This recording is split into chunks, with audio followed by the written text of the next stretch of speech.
optimal minimal. At this altitude, I can run flat out for a half mile before my hands start shaking. Can I ask you a personal question? Now would seem an appropriate time. What if I did the opposite? I'm a cybernetic organism, living tissue over a metal endoskeleton.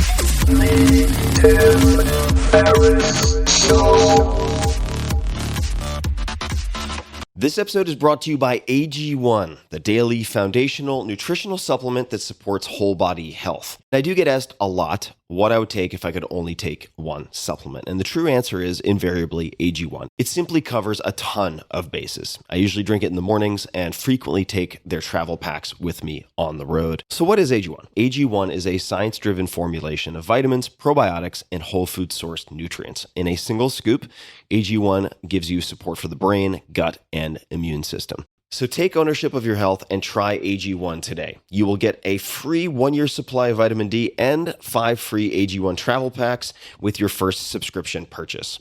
So learn more, check it out. Go to drinkag1.com/Tim. That's drinkag1, the number 1, drinkag1.com/Tim. Last time, drinkag1.com/Tim. Check it out. Waka waka waka, boys and girls. This is Tim Ferriss. Welcome to the Tim Ferriss Show. For those of you new to the program, this is the forum through which I try to dissect excellence to find the tools and tactics or approaches that you can use. And that ranges from billionaire investors to chess prodigies to mega platinum musicians to, in this episode's case, comedian.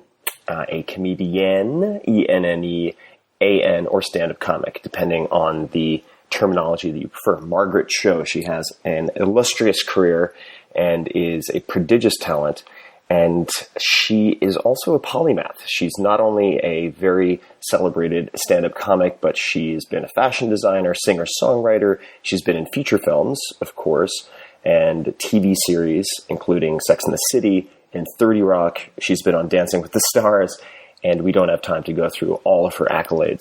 But this particular conversation digs into her inspirations, tricks of the trade, different practices that you can borrow, sexuality, including bisexuality, and her topics of choice, her different challenges, addiction, and we also delve deep into the slow-carb diet. So I hope you can indulge me on that particular segment of the program, but it goes into some nitty-gritty details because Margaret had a bunch of questions. She's followed it and is a fan of the protocol. So perhaps it'll help some of you out there.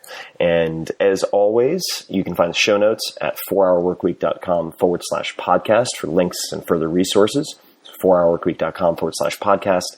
And we're using new audio equipment in this introduction, so let me know what you think. Be very curious to hear your thoughts. Without further ado, please meet Margaret Cho. Hello, ladies and gentlemen. This is Tim Ferriss, and welcome to another episode of The Tim Ferriss Show. I am very excited for this episode because I have someone that I have admired for a very long time, been a fan of for a very long time, joining us today, and that is Margaret Cho. Margaret, how are you? I'm doing great. Thank you very much. That's wonderful. Of course. I was having one of my many nights of insomnia, which I've dealt with and improved on. And I was sort of scanning through Twitter, and I came across your profile because I'm a huge comedy fan. And I saw also follows you, and my eyes just about popped out of my head. I was so taken aback and reached out, and we connected, and here we are. And here we are, but where are we finding you at the moment? I know you travel a lot. Today I am in West Palm Beach, Florida. There is something of a big storm outside, so that's thunder. But I'm always on the road, so I'm doing a show here today. Very cool. And I know we have some precious time with you before you take off. It is hard for me to know even where to begin because you've done so many different things and it seems like lived so many different lives. You've had television, books, film, obviously the stand-up. When you meet someone who's unfamiliar with your work, doesn't recognize you, if they ask you, what do you do? How do you even respond to that? Oh, well, usually I think I identify mostly as a stand-up comedian, and thank you for your kind words. I was excited to connect with you too, as I'm a big fan. And I think, but comedy is really what I would say I do. I think probably you're the same in that you are quite a multi-hyphenate in the different things you write about and the different things you talk about. And so how would you define yourself besides, would it just be author, or would it be chef or body expert or thinking expert, or multi-hyphenates are kind of tricky because it's, so as you are an author, I guess I am a stand-up comedian. That's the basic place where we start from, but there's so much more. No, for sure. It's something that I've had trouble with for a very long time. Depending on who I'm talking to and how badly I want to kill the conversation, if I think they're just being polite and trying to get through the 3 or 4 cocktail questions so they can glance over my shoulder and move on, I'll say something like, professional dilettante comes to mind. Drug dealer was one I used to use. And it turns out it's a great way to get people out of your house at a dinner party if you ask them if they want to do heroin, or, there are a lot of sort of tricks of the trade depending on where you are. That's a great idea. Now, the stand-up comedy side of things, I've had the good fortune of occasionally having the chance to chat with people when I've gone to live shows, for instance. And I'm always interested to know, and if you've been asked this question 1,000 times, feel free to answer a different question, but what compels you to do comedy, and is it the same now as it was in the beginning? It's exactly the same. What compels me is a need to be heard, and a need to make people laugh, and a need to express what I think, things that need to be said, and also to just have a good time, and I've had that impulse, I think, since I was about 8 years old. I've always wanted to be a comedian, and it's the impulse to do it, the intention, everything is the same. There's nothing as altered, and I think this is probably the same for most comedians out there. There are quite a lot of people who do develop a kind of aversion to it after doing it for, say, 30, 40 years. They really feel like they need to retire, but I'm more on the side of, I think I need to do it more, actually, as I get older. So I'm fortunate in that it just sustains me, that it's the way that I make a living, but it's also my social life and a great pastime and a great, great, great thing to do. Now, the aspect of my career that a lot of people ask about is writing, and I've noticed there are different breeds of writers. This is going to come back to the stand-up question, but a lot of writers, and I would say myself included, have a need, almost a therapeutic need, to write at points, no matter how hard the process is, almost as a way of self-medicating and getting neuroses out of their heads. And I'm not projecting here, but this is for me. There are many times when I will write in the morning. The material I know is pure garbage. It's just completely self-indulgent morning pages, but it's my equivalent of taking my psyche and sort of whacking the rug to get the dust out of it before I move on to my day, so that I don't have all of the gremlins in my head. And I'm curious if, at least in the stand-up world or the comedy world, it seems that people have different drives, and different things that keep them going. And I'd be curious to know if you could comment on what it is for you. Well, I think that I have the equivalent of a morning pages sort of thing, because I work almost every day. I mean, I perform almost every day. There's different things that I do, but as a stand-up comic, it is really a daily effort. And so, you kind of burn off all of those kind of like ideas that are like lay floating on the top, and then you can get to the real meat of it. So I guess I have that kind of a meditation too. I wish that I had more of that as a writer, as an author. For me, that's something that I would like to pursue more, but I still don't have the intense need for it that I do as a stand-up comedian.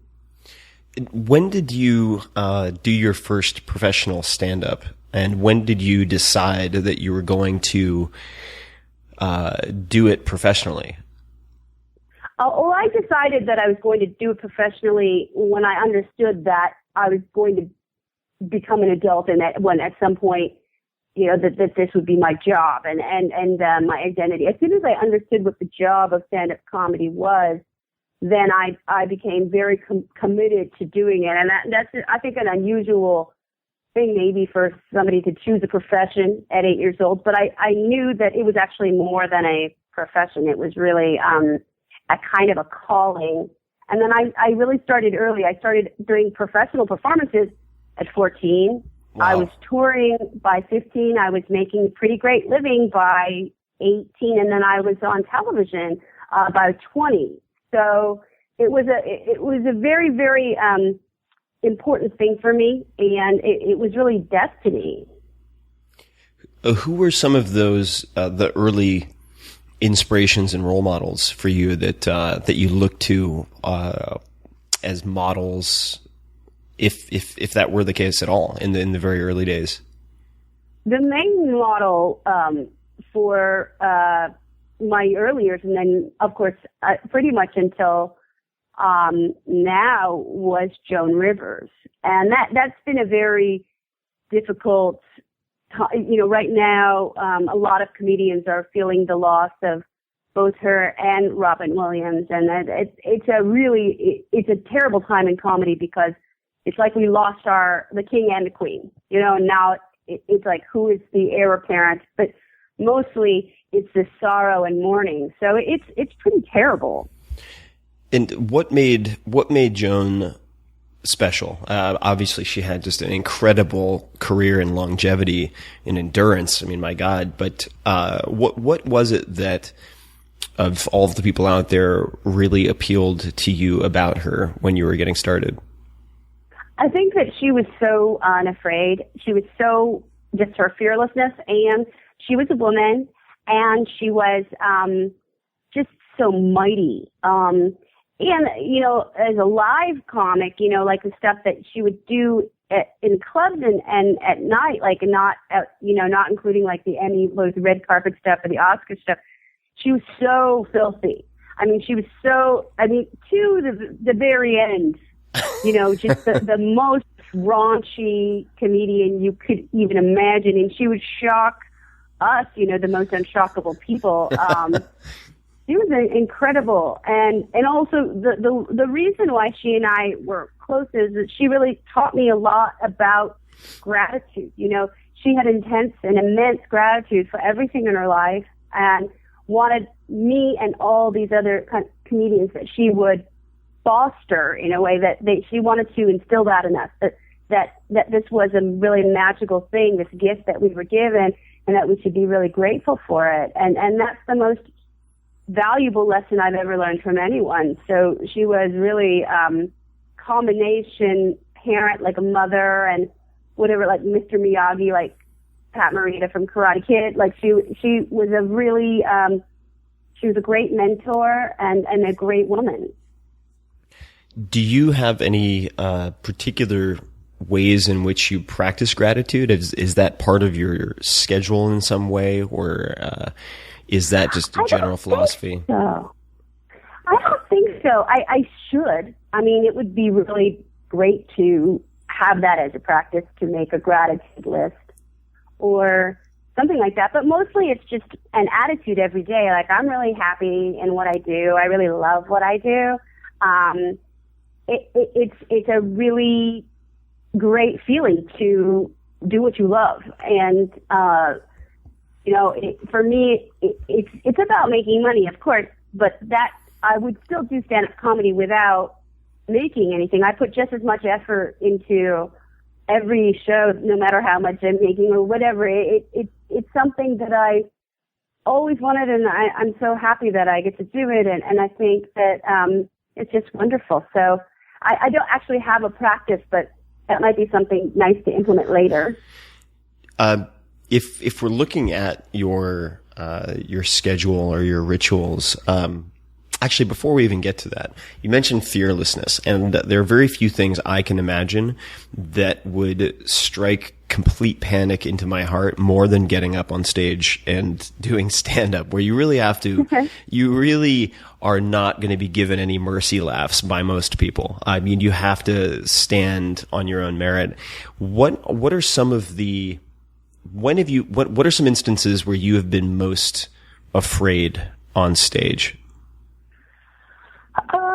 There were a couple of times where I lost my voice, and then I had to figure out how to do shows without having a voice. So I utilized some voice software in my computer, and then I also brought people on to the stage who would act things out for me, or I would actually act them out and they would read them from behind, so it was like a puppet or something.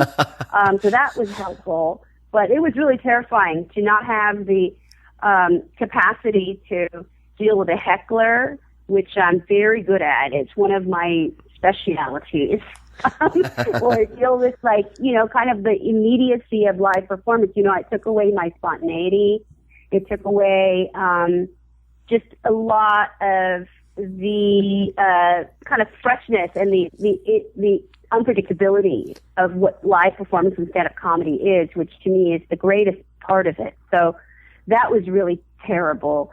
And then I've, you know, had bad shows. I mean, I probably have the worst shows of anybody in my category, you know, in the level that I am as a comedian, because I'm so committed to taking risks as a performer. I can really do terribly. And sometimes that can be really scary if you're, say, in different countries, like in England or Scotland, where it's like there's a high anger factor if you don't do well in comedy. And, you know, that I've had really bad fights, and, you know, a couple of instances where I was really scared for a physical harm because I really was not, I give it to people. I really let them have it if I'm backed into a corner. And so, it can be really nuts. People can get really angry. When you said, and I'm just paraphrasing here, but I'd love for you to expand a bit on what you just mentioned related to sort of having the potential to do worst in your category or class of comic. Why do you have sort of higher crash and burn potential, or what's the why do you have the added risk factor? I think because I will come off of anything scripted, and I will go with the flow, and then I will really engage with an audience in a very personal level. Like, I'm not the kind of artist that can go on autopilot, which actually happens much more than people realize. Right. Like, I don't really have that ability. So I build it from the ground up, and I build it from scratch every time from the beginning. And so that in itself is a huge risk when you're not necessarily relying on the tried and true and things that you know work, and you're going into everything with it tabula rasa, that you really are, you're plugging into something divine, but that divinity is not always reliable because we're human. So it can be really just very scary. And I think that that's the energy that I thrive off of. That's what I love, but that innately is kind of a risky behavior. Sure. Right. Yeah. You can be knocking for the muse and they might not be open for business that particular evening. Talking about hecklers, so this I would love to dig into a little bit. What are your favorite ways of dealing with hecklers? I mean, is there a sort of a Margaret Show playbook? Do you have any particular responses if you're just like, you know what, I don't want to deal with this guy right now, I need to cut him off at the knees? What are some of the fastest ways of dealing with hecklers? And, you know, maybe there are different types of hecklers. I'm sure there are, but I'd love to hear a little bit about that. Well, there's different types, but the best thing to do is to really just out and out engage somebody and really try to find out what they're trying to say. And so there's no set plan, there's no set lines, or there's no scripted idea of what to say to shut them down. It's really going deeper and finding out why this person was choosing to disrupt a performance that everybody has paid for, that everybody is there and agreed to sit for. Why does somebody want to rebel against that? And so I I'm curious about it. And I'll usually give them quite a lot of time. Like if I have because there's a potential to create a whole show around them. And this is something I learned from, it's great. Yeah. I learned from Paula Poundstone, who's an absolute genius at that. I mean, she'll do a show, and if somebody gets up to go to the bathroom, she'll go to their chair. She'll go to their chair and she'll take their jacket and put it on and go through their pocket. And really she is so fearless when it comes to talking to an audience. And so I learned that from her. I mean, it doesn't have to detract from your performance. It can really be an incredible journey that will only be taken one time. And, it's not to encourage heckling at shows, but sometimes it's really inevitable. So my goal is to just try to take that road as it presents itself. If it doesn't work, the only reason it doesn't work is if the person is too drunk, then I'll just have them kicked out. Right. So that's a whole nother thing. Now, if they're not excessively drunk, what type of question might you ask them, or questions? If there's like, oh, boo, and you can tell they're not totally drunk, they're just being an idiot. What type of question might you ask them, or what might you say to them? Well, I'll ask them, why they're yelling out, or what the purpose is of what they need, and then I can ask them like about who they're with. I can ask the person they're with about why they're saying that. Like, why are they like that? Are they like this all the time? Is this a special thing? And then I'll get an explanation from the partner or whatever. It's very interesting, and then you can also talk to other people around them, like people that are seated next to them, like what was this person like before the show, or what were they saying, and what led us to this, and then somebody from another part of the room will complain about it, and then you go over there and do the same thing. But it can be very, very interesting because you just utilize what they're saying and you incorporate it into what you're doing, and then if you have an encyclopedic knowledge of your jokes, and therefore, you can call on anything that you might have that would be relevant. But I love that immediacy. I think it is really what is great about stand-up comedy is that there's that potential to do anything. Oh, sure. Yeah, no, absolutely. I mean, that's part of why I enjoy going to live shows. You really don't know how the movie's going to end. I mean, you have no idea how things are going to develop. Let's see here. Are there any particular, I'm just trying to think here, non-stand-up influences? So people who are not stand-up comics who have affected, and this could be movies, books, anything, or people, but outside of the realm of comedy, who have impacted how you perform, how you present, how you develop your material? Oh, I think Madonna is great. I love Chrissy Hynde. I love a lot of female rock singers. I am a musician also, so I get a lot of inspiration from Bjork, and music is always really inspiring, and just like the performance style of somebody like Janis Joplin, I would love to capture as a comedian. That would be my ideal. If I could be a comedian that is what is Janis Joplin as a singer, that would be great. So singers are incredibly influential, and I think it's because a long time ago, I happened upon a pet psychic who, I had a dog who I loved very much, and it was like this television show about pet psychics. So I was doing it, and I was talking to her, and she said that my dog thought that I was a singer because dogs don't understand what stand-up comedy is. So I thought that was the sweetest explanation of what I do. He thought I was singing, which is, for him it is. It's song. That's really, what type of dog? He died, but he was a big Shepherd mix, like a big, fluffy guy that you would get at the pound. It was kind of every dog at once, but he was the best. It makes me think of very, very early on for me, when my first book had just come out in 2007, I was headed to South by Southwest for the first time to give my first real keynote, and I was extremely nervous. I was just a sweaty, nervous mess, even days beforehand. And I had no real way to rehearse in front of people. So I ended up going to my friend's garage. He had 3 chihuahuas of different sizes. And I realized that if I focused on presenting to them, that I assume they didn't understand a word, but if my actual style of presentation was not really dynamic, they would get bored and walk away. But if I was, if I was really animated, they would sit there kind of bug-eyed and look at me. So I used the chihuahuas as my test audience for developing my material for that first keynote. Yeah. And That's so perfect. And it was, it actually worked out extremely well because my tech failed. My laptop had some type of glitch and the projector wasn't working. So I had to go off script and I had to work without the tech.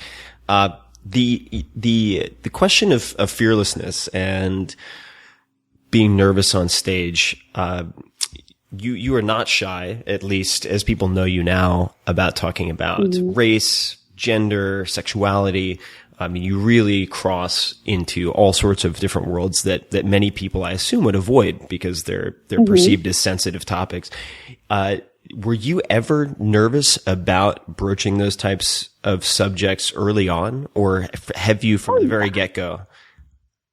No, it's a nerve-wracking thing because, you want to have a semblance of privacy. And then sometimes when you reveal things on stage that, are it can be kind of weird. I think that, but I think that privacy is really overrated though, because it's just a kind of a social construct that doesn't really mean that much because all human beings we felt all the same things. We've had all the same heartbreaks and tragedies and dumb things and stupid things. And, we really are none of us are a stranger to that if you've lived it all, so, it's not like anything I say, it's not like something everybody hasn't felt, but still things can feel odd and weird. But so I was more conscious of it when I was younger. I'm bisexual and I was really scared of revealing that for maybe the first 10 years of my career, because I was told by my management then that it would be really bad to be gay in any way and that I should not express that. And so that was a really scary thing because, I was in relationships with women and stuff, and I had to hide that, which always felt odd and weird, that I could have fine relationships with men and show that, but with women it was somehow wrong. And so I really gave up trying to pretend that I was anything but myself very early. Mm-hmm. When did you make that leap? What was the year roughly? I'm just trying to think of it in terms of the kind of cultural and political climate. When did you come out, so to speak, publicly? I think probably about 95 and 96, something like that. 96. So pretty early. Yeah, pretty early on. But then women are, now I realize, and I look back on, women's bisexuality is a lot more, I don't know, it's a lot more easy to or deal with, or people have a harder time dealing with men and male sexuality and fluidity there. But what's hard is women who are just who just define as lesbians. I think they have a harder time as opposed to women who are bisexual. There's some kind of glamour and majesty attached to bisexual women that I'm not sure is true, but it certainly exists as a kind of an archetype or stereotype even. Oh, sure. I mean, I think that, even I live in San Francisco, I've been there for ages. And I mean, it's sort of joked that, bisexual women, no matter what, which is ridiculous, of course, but are, often referred to as unicorns. And, I think there's that, it sort of occupies a very unique place in the mind space of even, mainstream America for whatever reason. But have you ever had disclosed anything on stage that, at least for a period of time, you regretted? Well, I think that I'm working on a show that's really about mental illness and addiction, which is part of the sort of trajectory of the thing that I'm trying to explain. And so I'm talking a lot about prescription pill addiction, which I had a really bad case of it for, I stopped about a year ago, but before that it had been about 5 years where I was really having a problem. But, you know, it's like one of those things where, you know, that addiction is really strange because it's so deadly and destructive, just in the way that a heroin addiction would be. But, you know, it's prescribed by a doctor, and I was actually getting it from my actual doctor, and it was that, you know, that there was all of these levels of legitimacy to it, that, and then secrecy as well. And so disclosing that is it's very weird because, you know, it really shatters a lot of these illusions of, I don't know, maturity and, you know, being sane, like sanity and stuff. So, you know, that's a whole another thing. Like it's hard to disclose, but it's also important to, because that honesty keeps me not sober, because I still drink red wine, but I think it keeps me sort of more sane than I would, because it's a really crazy addiction to have. Yeah, I think it's very insidious, like you mentioned, also because it's extremely common, even among doctors themselves, extremely common. Yeah. But it's not talked about nearly as much in detail as you pointed out, for instance, compared to heroin addiction or something like that. What type of medications, just out of curiosity? Oh, everything like Percocet. You know, you can get, this is weird, but, you know what lean is, or scissor, which is like hydrocodone cough syrup. Yep, sure. That, or, even to morphine or methadone or anything kind of, any opiate, right. Like that was really my problem.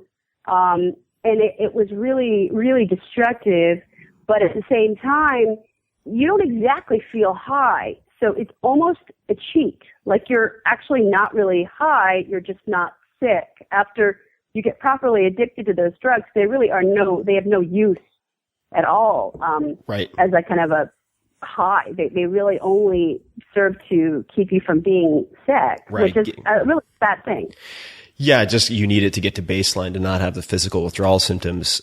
Speaking personally, right. I think I've been very fortunate in a lot of respects, of course, but one is that hydrocodone, Vicodin, et cetera, all make me extremely nauseous. So all of the sort of opioid derivative drugs make me very, very sick. And I learned that after shoulder surgery, I was given all these painkillers and I couldn't really take any of them because they made me so sick, which I think is a blessing in disguise in a lot of ways, because my likelihood of abusing those things is very, very low. Do you find, at least within the world of comedy, that people tend to, if they have addictive personalities, and I have no idea if addiction is more or less common in stand-up comics than the general population. Of course, a lot of the tragedies are highlighted, which I think might skew the public perception. But do people tend to be either addicted to sort of depressants and opiates or stimulants? I mean, do people often end up addicted to both, or do they tend to fall on one side or the other? I think they tend to fall on one side or the other. I mean, I myself can speak that I'm much more of a depressant. I'm much more like a downer. Right. Like I've never been a cocaine or whatever, you know, that's never been my thing. But then there's people who just want everything. And then stand-up comics in particular, like our job is really to obsess on things. That's what stand-up comedy is just obsessing over a topic. Right. You're just going crazy on something. And, you know, that's fine in the context of stand-up comedy, but it's terrible if you're just living in the world. And so, you know, the connection with comics being depressed and self-destructive and suicidal, it goes with the territory, because the job, like the need, it requires that kind of thinking. So it can be pretty difficult to manage that. And then if you add drugs on top of that, it can be really, really hard. And then the lifestyle also, because it's very solitary. Right. You're traveling all the time. your sleep schedule is off. It's weird. So it's like jet lag, and then also press and shows. So it's it's a destructive and very difficult lifestyle. It's almost like being in a band, but you're not with anybody else. You're the only one. So, as musicians are very legendarily known to be very self-destructive in the same way, at least they have a community with them on tour, even if it's just a few guys in a van, so we don't have that. As comics, we're just alone, and it can be really messy. Definitely. And I think that, perhaps to a lesser degree, you see some very similar symptoms of problems surfacing in a lot of writers as well. Yes. Particularly writers who, develop a habit of, number one, they're going to be isolated almost by definition. And that's part of the reason that I'm taking a break from writing books, quite frankly, is because three years at a 3 years at a stretch inside your own head is sometimes a scary place to be. And, particularly those writers who develop a late night writing schedule, which is something that I have, I think are prone to bouts of depression and darkness. And of course, there's a sort of long history of people like Hemingway who end up not at a very positive punchline, at the end of things. Personality-wise, do you find that there are certain characteristics that are common among the stand-up comics who are addicted to stimulants versus depressants? Do you find that you can kind of guess which people are going to go one way or the other? Yeah, I think that people who are really ADD, who are really kind of scatterbrains and their minds are everywhere, I think that just like hyperactive kids are given Ritalin and Adderall, I think they're really helped, or they tend to crave stimulants because it focuses them. Right. And then I think that people who are pretty focused but depressed and kind of moody, minor chord, like downward gazing, bummed out people are really helped and lifted by opiates because they offer these injections of endorphins, which is something that they're either lacking, like their serotonin's messed up or whatever. They're just not getting it. And then the positivity or the burst of positivity that an opiate can give you, of course, which is countered by terrible depression, which is actually worse than your baseline, makes everything way, way worse. That I can see why that would be attractive. That's what I have. I'm kind of I have that kind of a downward sort of thing. I take some effort to look for positivity and also for gratitude, which is why I'm so grateful for like my own gratitude and why I need it so much. For sure. What was the catalyzing moment that led you to start taking your prescription drug addiction seriously? How did you end up kicking it? What did that look like? Well, I just really, I just really had no idea how much I was taking. I really had no idea what I was taking. I didn't understand the contraindications, like the complete, like, crazy, things that I was doing, like, to myself. And then I was taking, like, all this Ambien, which is another thing, which I think is actually a very, very dangerous drug that, many people are very dependent on. Agreed. But I also have I have a bad insomnia problem. And so, but that in combination with opiates is a deadly thing. My friend Anna Nicole Smith died from that. And, really it was that kind of suicidal behavior of taking so much pills and not knowing if I would wake up and not really thinking I would wake up. I think that was really, it just became really apparent. So I just kind of, I threw everything away, and then, I told everybody around me, in my circle, and my work, and, I was talking about it on stage, and I made it very clear that this is a problem that I was going through.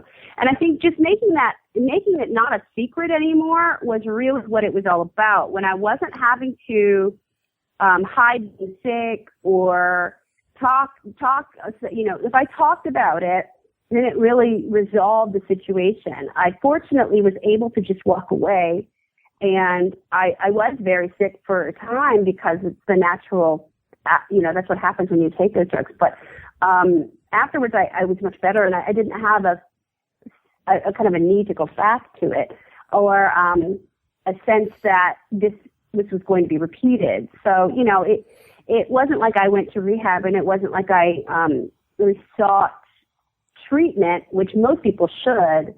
But I just was able to escape, fortunately. Mm-hmm.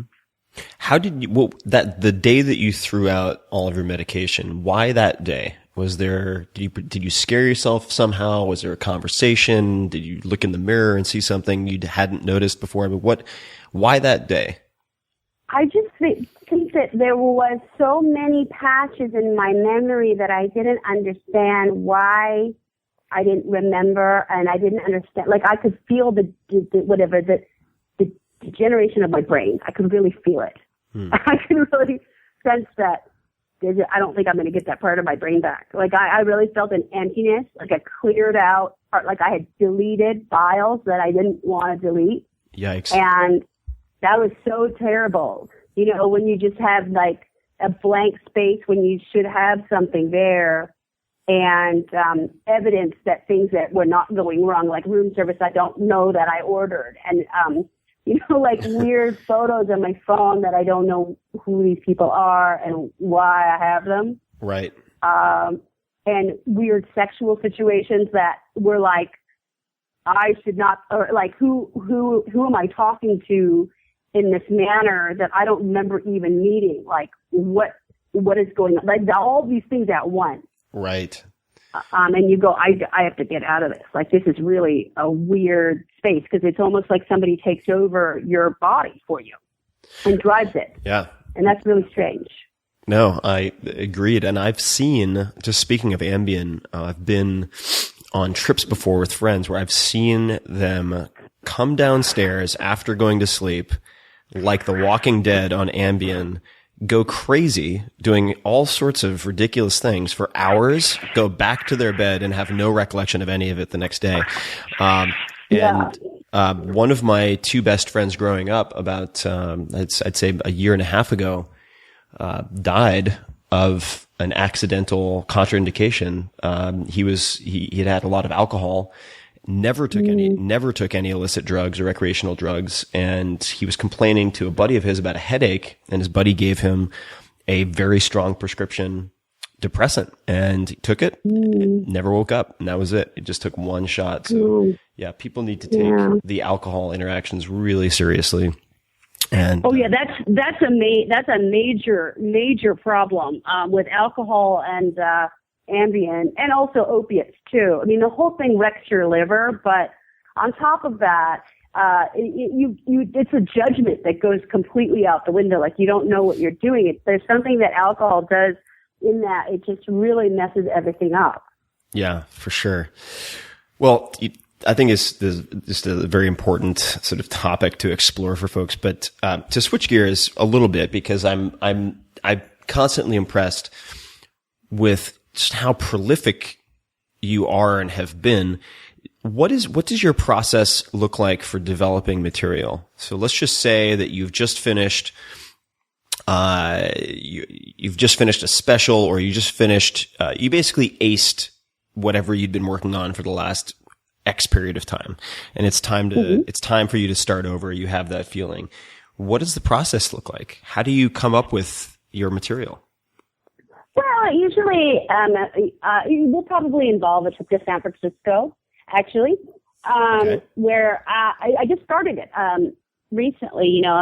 Came back to the city, and I hung out with old comedian friends, I haven't seen for a while, and there's a lot of little shows that happen. There's like the Deluxe on Haight Street, and then there's like a bunch of different kinds of nights that happen, usually from like Sunday to Wednesday, which is for comedians our days off.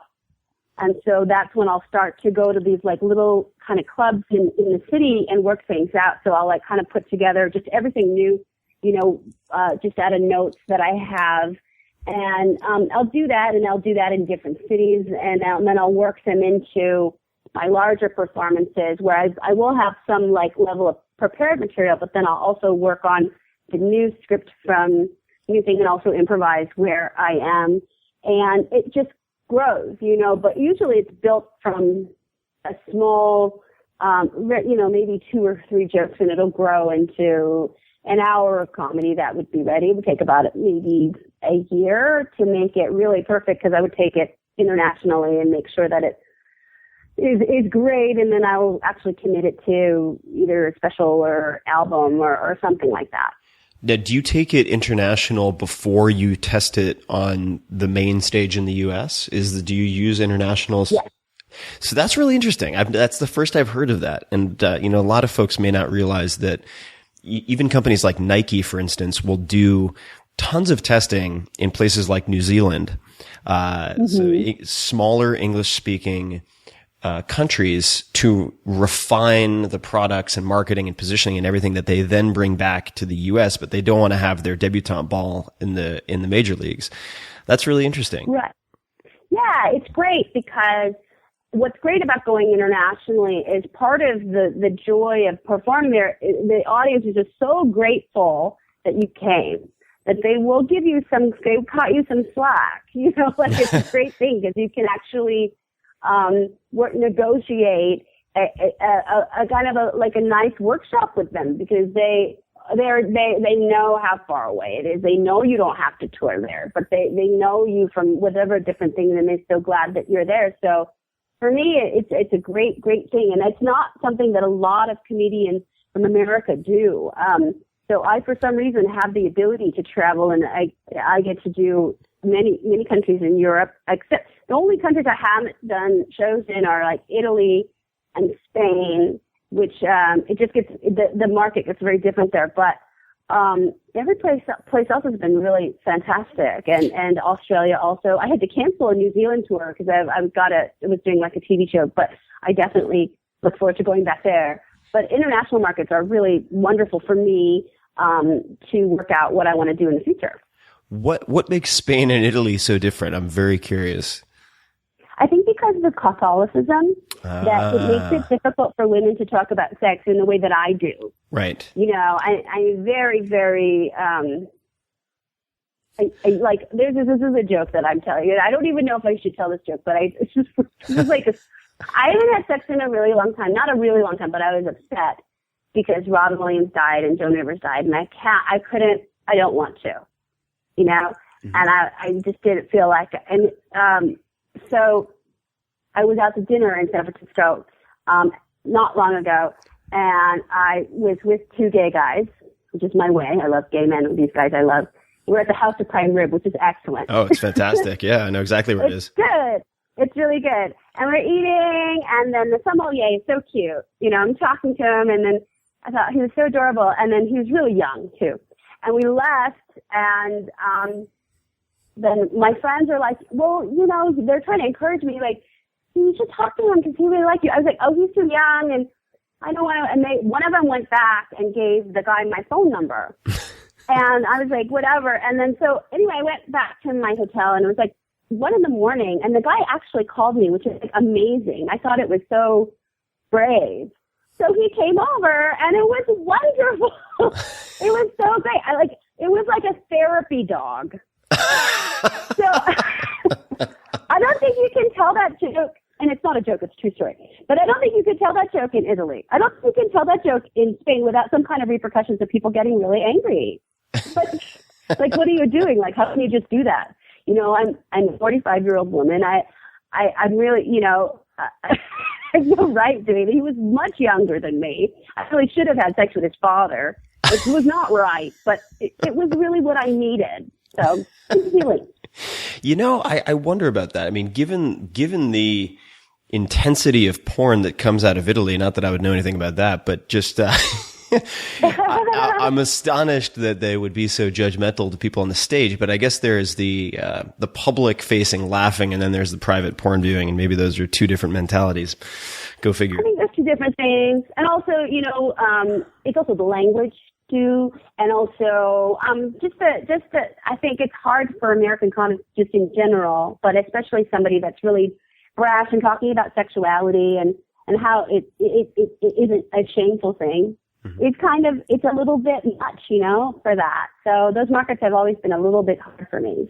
Which markets on the flip side, which countries respond best to the brash sex talk and everything else? Sweden, France is incredible. Germany is probably the best, but Finland, definitely Norway is amazing. All of Scandinavia is so down with it. They're so excited. Denmark is incredible. I think they've traditionally been very, very sex positive. I mean, their history in porn is pretty amazing. So that's a great place to go too. But a lot like kind of in sort of northern, kind of the colder countries. But I think Germany maybe will be the ultimate place because there's so much kind of liberal thought there, so much a kind of ease about sexuality there that is really amazing. Yeah, I'm glad you mentioned Denmark. Those are my people. That's probably half my bloodline. That's why I have that big blockish sort of Lego head, as courtesy of my Danish genetics. I didn't get the height though. That's kind of a ripoff. I got the gigantic head, the sort of Spudge Pants, Square Bob, or whatever his name head, but without the height. So it goes. To jump to a different type of question, when you think of the word successful, who's the first person who comes to mind and why? Oh, well, I guess it would be Steve Jobs. Sure. But that would be it, somebody that's so successful beyond, and also this visionary that became kind of a legendary being that was like beyond human. So I think that would be my definition of success. So somebody that sort of like crosses a line from like business to art to, I don't even know what that is, that kind of visionary. It's pretty profound. Do you feel successful? I think a lot of people would consider you successful. Do you feel successful yourself? Oh, absolutely. I know that I am. I'm very grateful for that. And I know that that's an achievement. There's much, much higher levels of success I would like to achieve. But then, I'm no slouch, especially because I'm probably of my peers the one who has sustained it the longest, that I have been pretty active and out there, very, very visibly for the last 20 years. And so that's a good thing. Yeah, it's hard to string it together for that long, for sure. Yeah. If you could change or improve one thing about yourself, what would that be?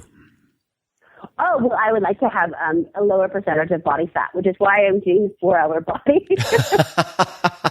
Well, it's going well. Awesome. Well, you mentioned before we started recording that you had some food questions. I'm happy to answer those, obviously. When you talk about your cheat day, I almost dread mine because I am physically sick every time I overextend. I've been eating now in the 4-Hour Body for very religiously now for about maybe several months, 4 or 5 months. Mm-hmm. And there's a big difference. But I try to go for the free day, the cheat day, and I dread it. Like I'm afraid of it. It doesn't feel good to me because any kind of flour or excessive amounts of sugar or anything, they taste so good, but they don't feel good in my body. And I wonder if there's a way to manage, I have a better digestion during that time. It's, sure. But it just doesn't feel good to me. Sure. No, I can comment on that. So the cheat day is designed to do a few things. The first is based on the assumption that people are going to cheat no matter what, and you can contain the damage if you schedule it in advance. So that's sort of principle number one. Principle number two is that by spiking caloric intake once a week, you can help to prevent a lot of kind of downgrading of the metabolism, whether that's thyroid or otherwise. There are there are people out there who say, for instance, well, I'm only going to have one cheat meal instead of a cheat day to limit the damage that I do. I only recommend that to people if that means they won't succumb to cravings later in the week. So by being disgusted once a week, it's not mandatory, but typically what happens is exactly what you're describing. So people start to dread overdoing it on cheat day. And they naturally start to dial it back a little bit. And in the beginning, when people are most likely to quit any diet in the first 2 to 3 weeks, that cheat day is so overdone. They're just so disgusted that evening and the following day, they can't wait to get back to a cleaner type of eating because they just feel better. There are ways to cheat, so to speak, to spike the caloric intake without having some of the digestive issues, if that is a problem. For a lot of people, that means simply avoiding gluten, among other things. So for instance, if I am training for athletics, or I know that I have to have a lot of work done on a Sunday or a Monday, just the day after a cheat day, I will focus on, say, carbs or carb-rich foods like sweet potatoes or brown rice or even white rice, as opposed to getting it from wheat, flour, things of that type that are, I know, going to just put up a huge fight going through my digestive tract. So there are definitely ways to do it, and minimize some of the discomfort while still checking the boxes that prevent you from cheating later. Another recommendation is that you can make the first meal of the day a slow carb compliant meal. And a very easy way to do that is to, just this, for instance, you could have a small amount of lentils out of a can. I mean, literally, this is something I'll do oftentimes, is I will have, and there are a lot of reasons for this, but the fiber and, which is important for kind of gut flora and, bacterial balance in the GI tract. You could have just spoon out of a can, literally, lentils in the morning with maybe 1 or 2 eggs. And that will naturally inhibit your appetite later in the day. So you'll be able to cheat, but you'll be less prone to to ingesting the last 2,000 calories of, Rocky Road ice cream with Snickers on top or whatever. Yeah. Because it's usually, I think, for a lot of people, they do cheat day. They get to a point where they're like, holy shit, I am about to explode. And they look at the clock and they're like, but it's 10 o'clock. I have 2 more hours to go. I can't let cheat day end without giving it one last hurrah. And it's just, it's that last extra serving or that last Guinness or whatever that just takes them from about to explode to just complete insulin coma. So the slow carb compliant meal early in the day can help. The grapefruit juice plus caffeine early in the day, because of the naringenin and all of that, can also help because it will stabilize somewhat your blood sugar and your insulin response. So those are a few recommendations. There are lots of ways to customize cheat day, but the most important thing to realize about cheat day is that you should not feel like you are restricting yourself on cheat day. That's the most important thing. So some people will try to do a healthy cheat day, but then they have a to eat list of all these things that they don't want to give up, and they end up cheating on a Wednesday night or a Thursday night. And like most people who do that, they say, fuck it, I already had one cookie. I'm going to have the rest of all these Girl Scout cookies because I already fucked up. And then they backslide and they don't stick with it. So as long as you don't feel like you are, you have secret cravings that you're not satisfying during cheat day, you can pretty much do whatever you want. Well, what's interesting about the diet, or just the way it is in my body, is that I don't have any cravings. That I just don't. I don't actually care. I do the cheat day because it tastes good, but it's not because out of craving. It's out of just, I do it because it's going to help my overall process. Which is, I think that's what's the best thing about it for me, is that I don't have that need for pasta or bread that I did before. Although it still tastes really good when I have it, that's just the need for it. The things that you think you can't give up before you started, and then you started, and then your idea about food changes. Yeah, definitely. And it's very much a combination of biochemistry and psychology, right? I mean, you have a certain shift where I think the biochemical changes and the physiological changes precede the psychological realization that you don't need certain things. So you have a certain chemical dependency, just like getting off of prescription medications. You have a certain chemical dependency, which could be related to the types of refined carbohydrates that people are accustomed to eating for breakfast, which sets the stage for the rest of the day and makes them fall asleep at 1:30 or 2 p.m. But when you start to add in the protein, the fat, and fiber, then those type of dramatic glucose swings start to level out. And as your sort of like your pancreas becomes resensitized, or at least you develop some degree of insulin sensitivity again, your body stops having to work so hard, and it prevents a lot of the roller coasters. And then, like you said, about a week into it, 2 weeks into it, you're like, wow, I don't crave those foods I thought I would crave forever. And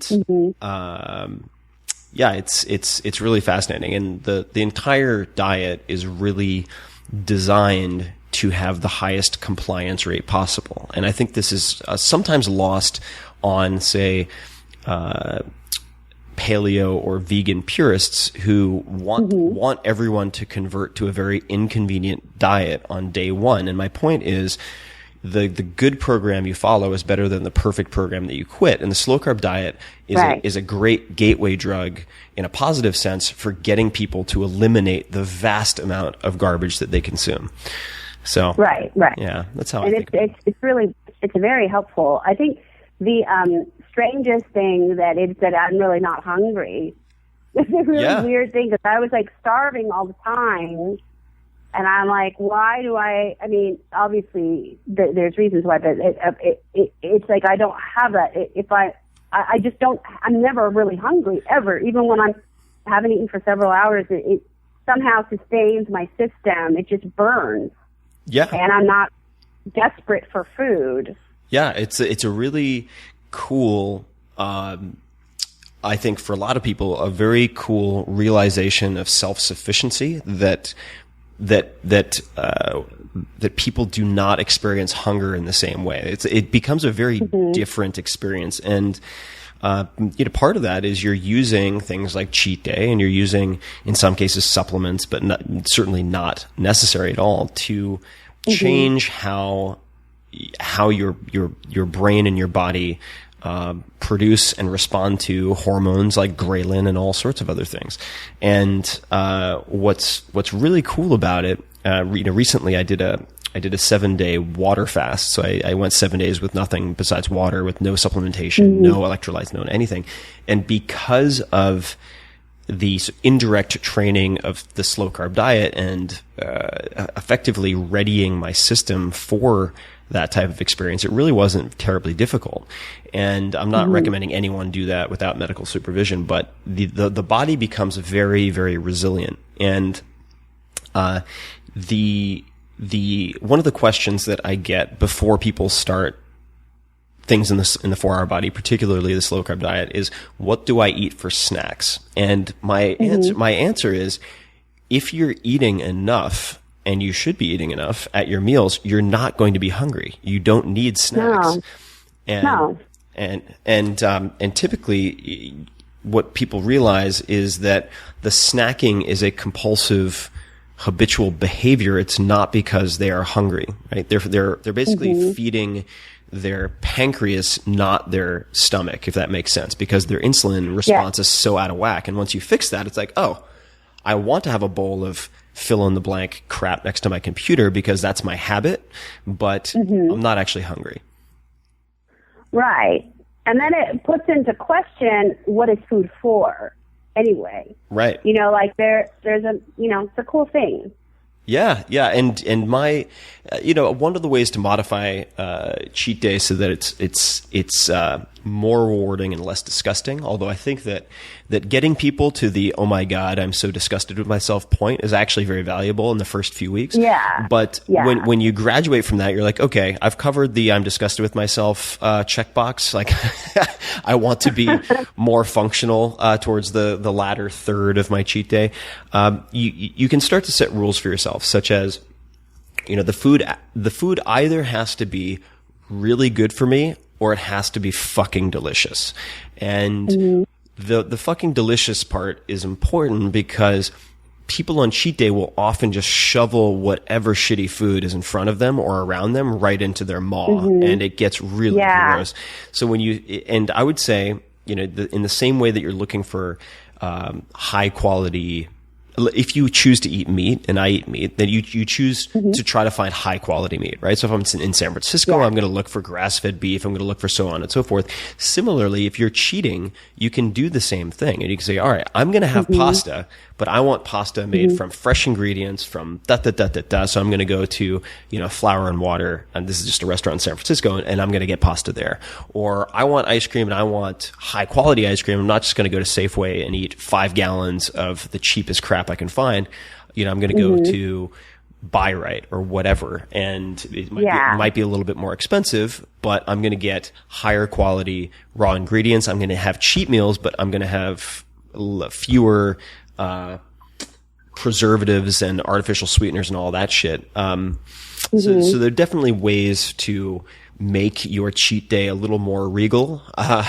Yeah, that's better. Yeah. It's it really is. Then it's a real treat and a real luxury. But like I've avoided my last couple of cheat days because it just really made me sick. And the food program reminds me a bit of when you go to Overeaters Anonymous. There's a very specific. There's 2 sects of Overeaters Anonymous. One is called HOW, and one is called the Cambridge Group, where it's just a food plan that you cannot deviate from. You just can never deviate from. But this gave people a lot of freedom from the addictive properties of eating, and so in a sense, it reminds me of that. In that, like now that the food is out of the way, the obsessing about food is out of the way. Now I can actually live my life, which I think is really a wonderful thing. No, and that makes my day, it makes my week just to hear that. It's a liberating point for people to reach. And what I've found is that a lot of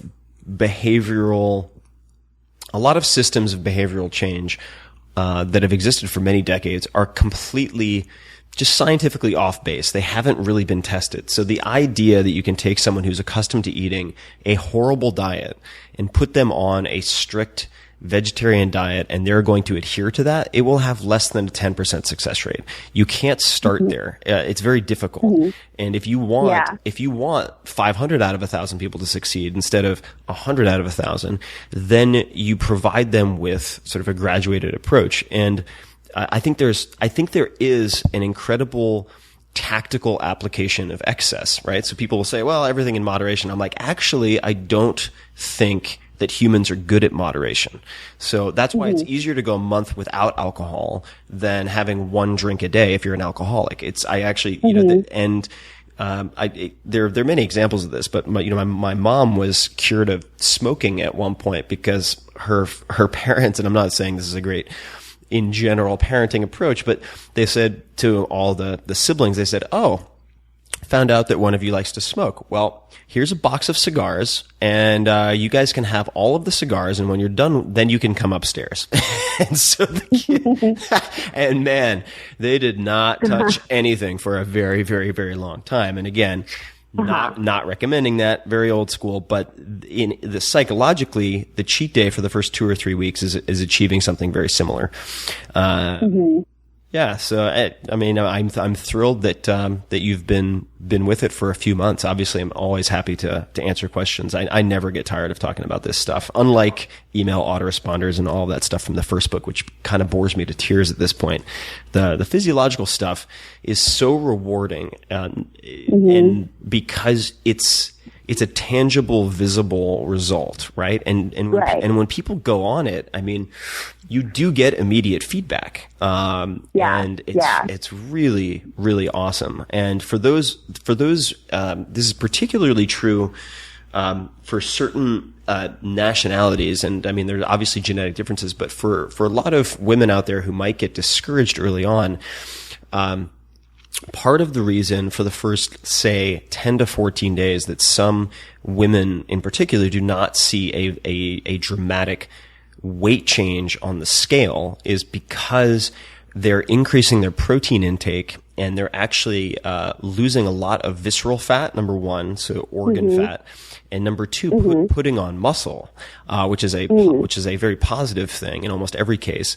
And then they start to see the subcutaneous fat, the fat under the skin, which is more visible in the mirror, obviously, start to drop off in sort of weeks 2 and 3. And that's why it's so important, I think, for a lot of people to really take stock of how they feel. Like you noticed the impulse, sort of the desire the unnecessary hunger going away. To take note of those things, and instead of looking at the scale, because it's such a blunt instrument and it can be very misleading. So those are the I don't weigh myself at all. I can see the changes in the way that my clothes are fitting differently. I'm wearing much more smaller sizes, and I can tell in the way that just the way that I look, and I don't really need to see it. I know that when I'm exercising more, that it's definitely a much more visible. But and also when I'm like laying off, sometimes I'll get lazy and I'll just eat like beef jerky or something like that, which is not the best because of all the stuff in it. But you know, that there's like when I really take the time to make my own food and stuff, that's when I can really see a huge difference. It's that when I get lazy, like, you know, there's like the salad dressings and stuff like that, which probably have hidden sugar in that, you know, so I can definitely backslide there, but not that much either. If you're not eating anything like within breading or anything like that, you know, or like sausage with flour, then that's not too bad. But it can be really, you can actually have pretty luxurious time eating on program, not even on a cheat day. Oh, definitely. And most people, if I go out to a meal with almost anyone at any restaurant, they never ask me about my diet because they don't realize that I'm even on a diet generally. No. It's very flexible. No. And I would say to people out there also who are thinking of going on any type of diet. And here's the thing. Even if you're not on a diet, you're on a diet. I mean, diet is really, in the scientific sense, just the food that you habitually consume. So you're on a diet one way or the other. But you have to rig the game in the beginning so that you can win, right? At least for the first few weeks. And so, for instance, I would like to say that I'm, whipping up Food Network worthy meal every meal and just, you know, slicing and dicing, and it's, you know, it's worthy of recording for posterity, but it's not. I'm lazy like everybody else.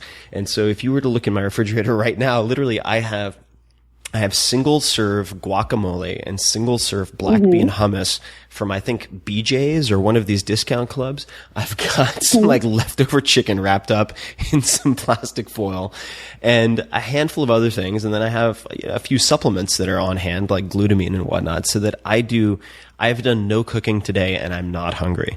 And that's totally okay. It's totally okay. There are readers who have literally, I kid you not, lost, 50 to 100 pounds, and the only beans that they consume, and you don't have to eat a ton of beans, but the only beans they've consumed are refried beans. It doesn't have to be fancy. So, in any case, I'm thrilled that you're making progress, and obviously I'm happy to help anytime. But let me ask you on the meal side of things. So if you had your last meal, you're in death row, what are you going to go out with? What's your last meal? Oh, I think I would really want to have the farfalle with salmon and vodka. You know, the penne alla vodka. That's my favorite. The salmon and vodka cream. sauce with the pasta is so good. And so that's probably that. And then maybe some kind of a bread thing. Not so many sweets, I guess. Maybe a little, but I don't know. The pasta is the thing. Oh, yeah. But, again, it's like I so don't crave it like I used to. Like I used to have it once a day, at least. Like pasta salad or, some kind of thing. Breakfast pasta. Oh, that's so, genius to have breakfast pasta. But I mean, it's like so weird how I just don't have I don't even care. It's really weird. It's crazy. It's crazy when that type of shift happens. Do you have a favorite curse word? Is there any one sort of curse word or insult that you're like, God, that I love it. It rolls off the tongue. This is really a keeper for me. It just like resonates. I think the one that always does this is oh fuck, a fuck. a fuck. That's like the one that I think I use the most, which is probably the one that everybody uses the most, I think. It's a very flexible word. It can take many different forms. I think that's part of why it's so useful. Yeah. It's like positive and negative, and then it can be romantic, which is really funny. Yeah. It can be actually like the most romantic thing that you can say. And it's totally weird. Like, it could be really the most horrible thing you could say to somebody, but the best thing, too. So I really love the user-friendly quality of the word. I think it's a really... There's a wonderful little book called English as a Second Fucking Language, and it talks about all of the uses of the word fuck. Because you think about it, it's actually very, very particular, right? Because you can say that's fucking incredible. That's, but you can't say like that's incredifucking-ble. Like there are ways, very specific ways that you can use it or not use it. That's, unbelievable fucking-ble. Nah, it doesn't really work, right? So you really have to, you've sort of developed a fluency at a certain point as a native English speaker with that word. I find the Australians are really fond of it. But just an observation. But it's a great word. It's my favorite. Yeah, it's a good one. So if you could, I know you have a show coming up, and that you probably want to do some prep for that. Speaking of which, just a few more questions. But if you look at your best performances in the say hour before you go on stage, what are the commonalities? Like what gets you in the zone? What rituals or routines do you have? Usually it's just a nice meal. Sometimes I'll have a book. Sometimes I'll just be reading backstage, which is a really nice thing to do.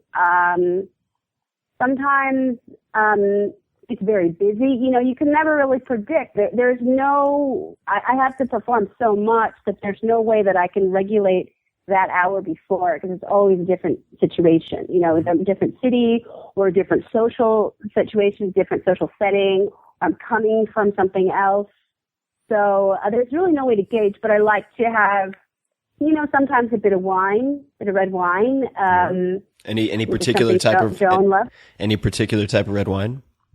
I like something like a Shiraz probably, or a Malbec.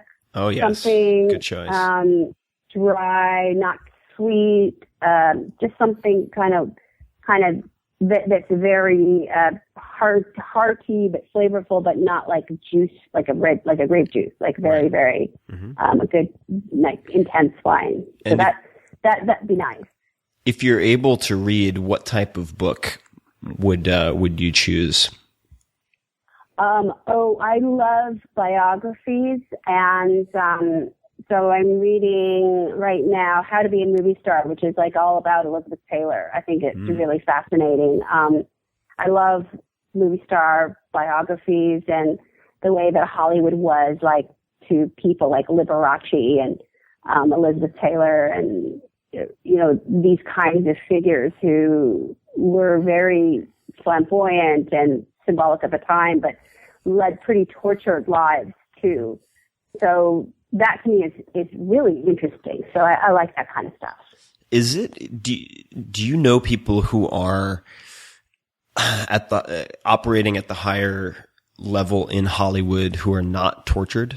It just seems like it's a tortured town in a lot of ways. But are there people who come to mind who are very successful in some capacity in Hollywood who are not tortured? And if so, why are they not tortured?